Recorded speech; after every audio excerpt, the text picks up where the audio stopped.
ஒரு ஊழியக்காரன் கள்ளத்தீர்க்கதரிசிகளே எச்சரிக்கவில்லை என்றால் அவன் கிறிஸ்துவின் ஊழியக்காரனே கிடையாது. ஏனென்றால் ஏன் நான் கூறுகிறேன் என்றால், வேதம் அது கூறுகிறது. வேதம் தான் சொல்லுது, ஆட்டுத்தோலை பொறுத்து கொண்டு ஓனாய் வரும் என்று. அடுத்ததாக, எல்லா ஆவியும் நம்பாமல் அந்த ஆவி தேவனால் உண்டானதா என்பதை சோதித்தறிங்கள் என்று வேதம் தான் கூறுகிறது. அப்படி என்றால் வேதத்தில் இருக்கிற ஏதாவது ஒரு பாட்டை நம்ம விட்டுட்டு பேசக்கூடாது. ஆனால் ஒரு உண்மையான ஊழியக்காரனாக இருந்தால் அவன் கண்டிப்பாக கள்ளத்தீர்க்கதரிசிகளை எச்சரிப்பான். இதிலிருந்து உண்மையான ஊழியக்காரன் யார், பொய்யான ஊழியக்காரன் யார் என்பதை நிதானித்துக் கொள்ளுங்கள் விசுவாசிகளே.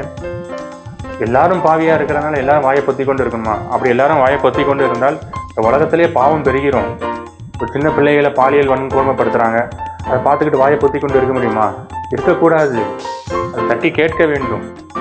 அப்படி என்றால் எல்லாரும் பாவி தான், ஆனால் கிறிஸ்துவின் ஆவி எனக்குள் இருக்கும்போது நான் பரிசுத்தமானது அதுதான் வேதம் கூறுகிறது. அப்படின்னா கிறிஸ்துவ ஆவி எனக்குள் இருக்கும்போது உங்களுக்குள்ளும் அது இருக்க வேண்டும். நீங்கள் அதுக்காக ஜெபங்கள் பரிசுத்த ஆவியை நீங்கள் பெற்றுக்கொள்ளுங்கள்.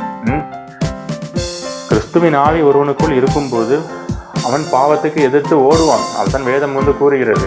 எல்லாரும் பாவி தான். ஒருத்தன் ரொம்பவும் அடிக்ஷனாக இருப்பான் ஏதாவது ஒரு விஷயத்தில், இன்னொருத்தர் கொஞ்சம் இதாக இருப்பான். எவ்வளவு அடிக்ஷனாக இருந்தாலும் சரி, குமாரன் உங்களை விடுதலையாக்கினால் மெய்யாகவே விடுதலை ஆவீர்கள்.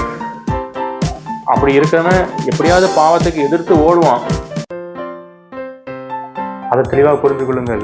ஒரு கிறிஸ்துவின் உடையவன் தண்ணி அடிச்சுட்டு வருதா, தண்ணியை நீச்சல் அடித்து எப்படியாவது தண்ணியிலேருந்து தாண்டி போய் இந்த கரையை சேரணும் நீச்சல் அடித்து கொண்டு போவான். அவன் தான் கிறிஸ்துவனுடைய வன். அப்படின்னா பாவத்தை எதிர்த்து ஓடணும்.